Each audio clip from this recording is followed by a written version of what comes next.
on 5:45, April 22nd. Corn planting began. First pass of plant 2022, and it don't look half bad.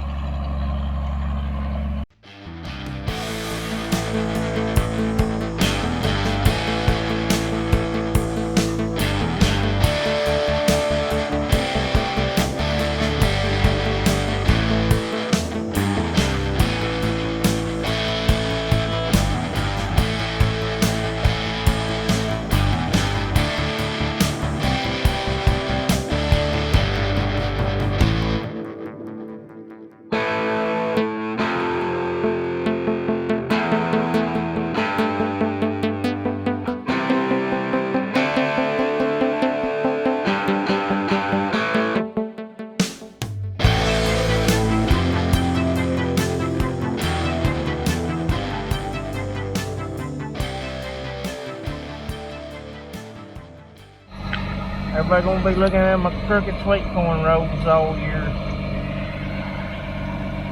You get more corn in a crooked row. My granny always used to say.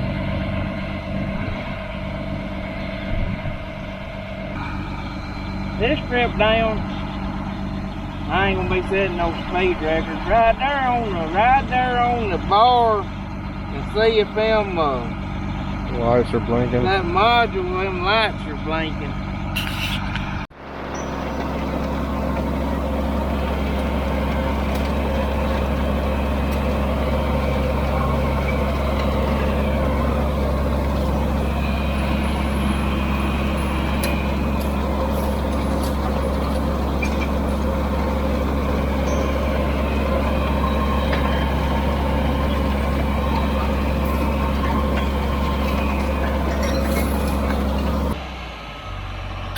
Every time I go to get good GoPro, he gotta stop.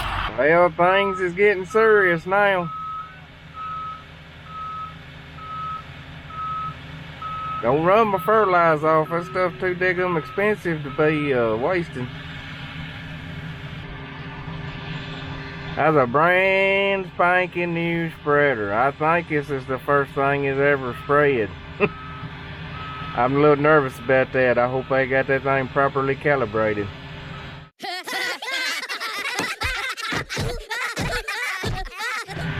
$19,000 worth of fertilizer. That same load last year probably would have been about $9,000–10,000.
This farm has been in continuous no-till since 2015. 2015 was last year we worked it. Old do all set pretty good from last year. But we're not really working the ground deep with this do-all. We're more or less just scratching the surface to allow some air to get down in the ground, to fluff this straw up a little bit where it can get some air down in it. Our farm.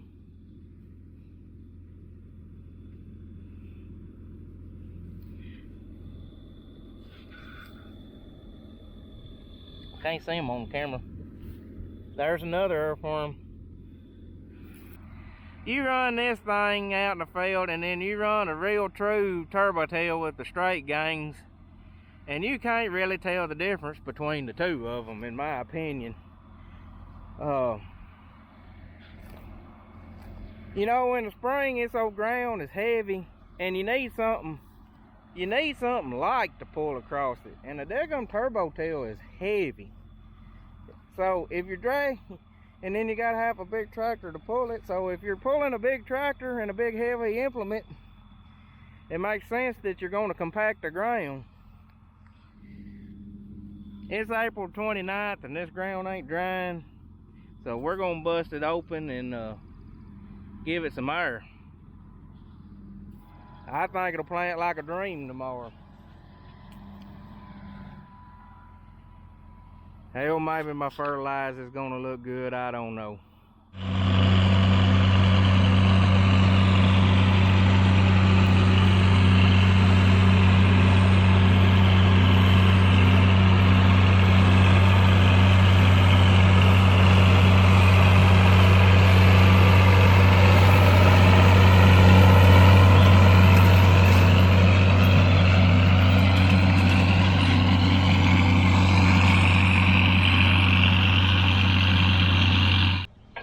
I'll tell you what I am going to do though. I'm going to move this pin connector up into the actual monitor instead of in this port replicator.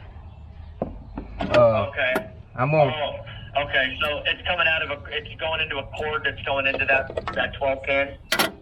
Yeah, well, yeah, it's my 12 pin harness on the port replicator, but I'm fixing to send it up there. I'm fixing to send it up there direct into the back of the monitor and see what happens when I can. Okay. When I can find it. Sure. You ain't never seen the damn water wires I got here. Output. And I'm going to show him my port parameters. I'm showing output on port A, a baud rate of 38,400. Press the menu key on the Elite and go to GPS settings. Yes, sir. Or setup. And what does it say for baud rate? Does it say 38,400? No, it says 19,200. Okay. Go ahead and switch that up. Press it and make it say 38,400 if you could. Okay. Then save. Exit and save. Yeah. Oh, okay. Do I need to crank it and try to move it and see what happens? You should get a dish at some point. And this might be a dumb question, but you are sitting outside, correct? Yes. I'm sitting outside and my receiver's locked in on the satellites and stuff. Okay. And you still got no dish? No, reckon I need to cycle the power off and turn it back on. You shouldn't. Let me go down to Matt's office here right quick with him. I might be missing something here. So okay. Hold on 1 second, okay? Yep. Well, here it is. Once you hit this point, there ain't no turning back. You do that, that's a bag of 4930 right there, don't you? Yeah. I didn't know what you want to go with first. Shit, I don't know. What we got scheduled? We got 20 acres of that 4930 and then 25 of the 4997. What's on this? What's the biggest majority of this paddle? Should be 8 bags of this 4930. Probably this top 6. Well, And let's start with this 8 bags of 4930. Drought guard. That's the least of our worries right now. We need some damn monsoon.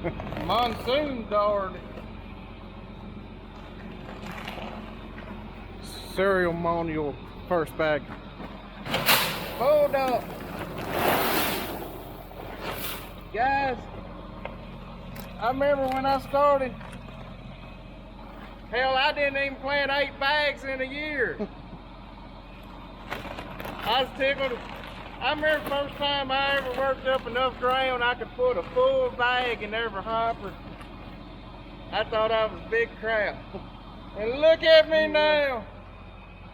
I fussed if we got to put so many bags of corn in the planter. We're gonna try buying bulk. Yeah, we want to buy in bulk now.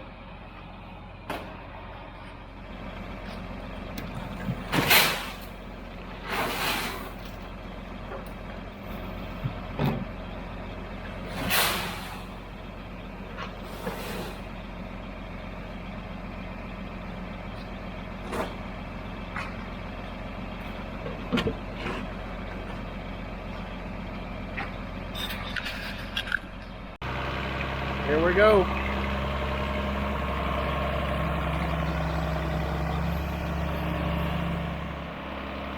Take 2. They've got to turn the Rawson on.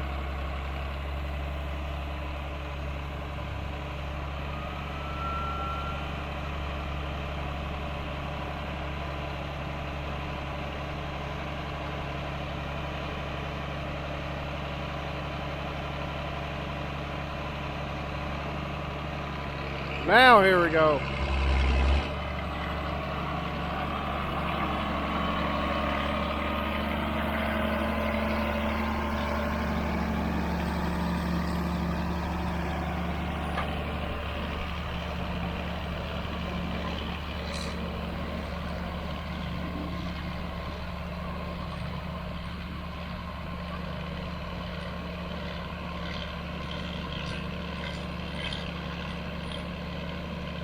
That looks pretty good.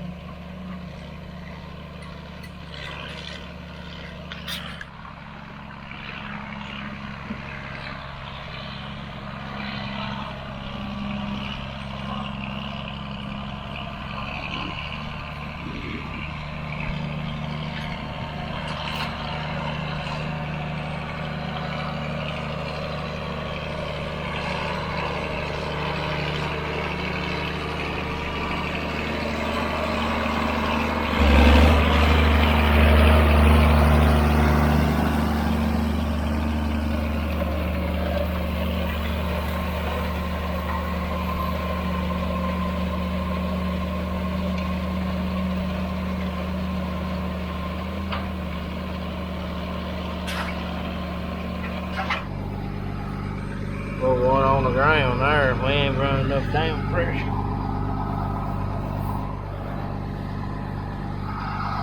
Which is surprising. I didn't think it would take much down pressure this year.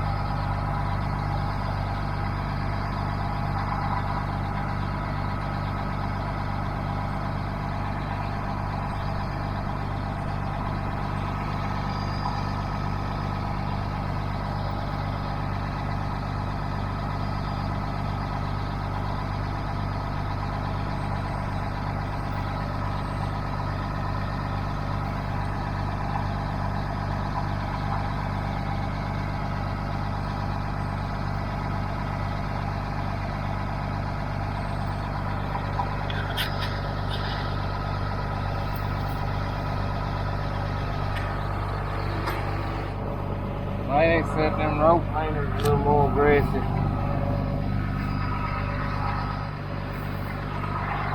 Alright, rope cleaners are going down.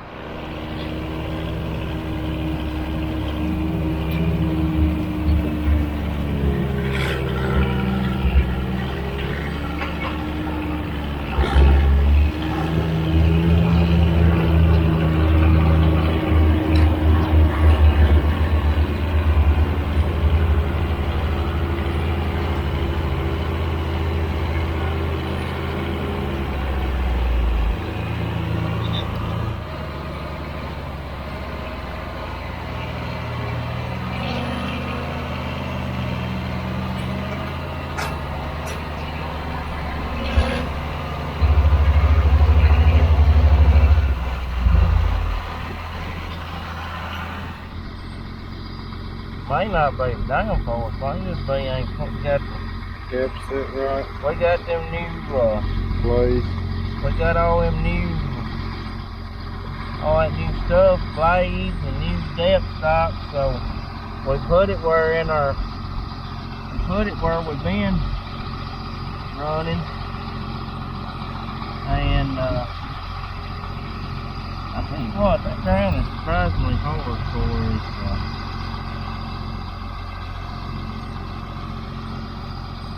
They get the tape measure and measure how far between them.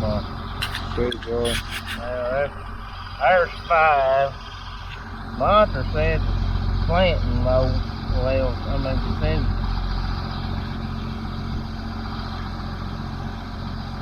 I believe the monitor's right, because that's about 3 and that's about 8.5 inches between there. But that ain't no big deal on this. Ain't no big deal on these end rows, because you don't need 32,000 out here, because chances are them pine trees gonna suck all the moisture out of the corn. These old end rows gonna get run over. So dialing the population back really ain't a bad thing right here, because you don't have as many plants competing for moisture and nutrients and stuff. But when we get out there in the field, that thing's gonna be made to plant. 30,000 seems to be kind of our sweet spot. I know a lot of people talking about backing down on population this year to save some money, but you know, you're looking at about $9 an acre to back it off 2,000 seeds per acre. I feel, you know, 1 bushel to the acre of corn right now, you know, 1 bushel to the acre is, you know, roughly $7 in today's market. So if you make 2 bushel putting another 2,000 seeds out, you more or less doubled your money. I wish today I could say that the first day of planting has been stress-free, but it has not. I think I like about 5 acres, so I've planted about 40 acres today. Started at, well, we got the planter, finally got the planter in the field at 9. We started trying to get there at 7:30. Got in the field at 9 and spent 2 hours getting everything set to my liking. I'm particular on how a planter is set. We dug and we scratched and we scratched and we dug and we adjusted and we adjusted some more, and it ain't perfect, which it ain't gonna plant perfect because the ground ain't right. I don't know if you'll ever get the ground to plant right. Robert's bringing me a couple of bags of seed. Look at our old Bruiser's going for a ride.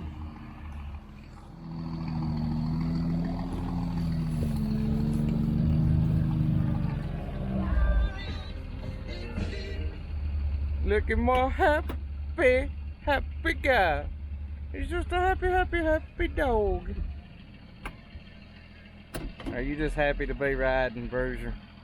I'm on a skimpy leg. You got a gimpy leg? Alright.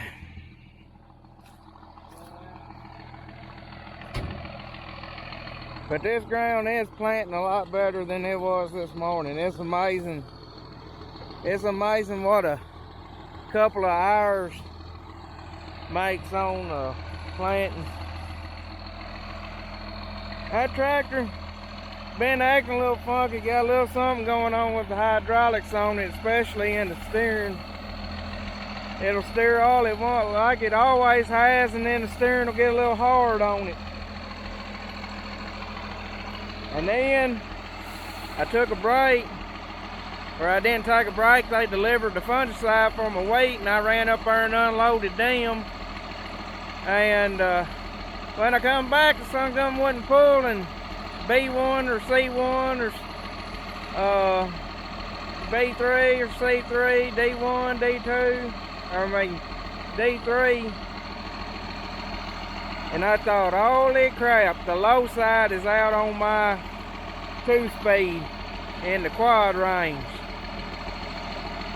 I had done went up there and was about to unhook the planter, cranked the tractor back up, put it in C1 to take off, sun gun took off and acted fine.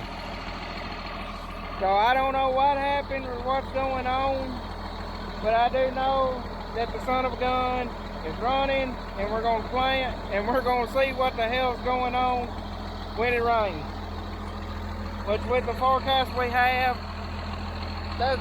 we're going to have plenty of time to look after it.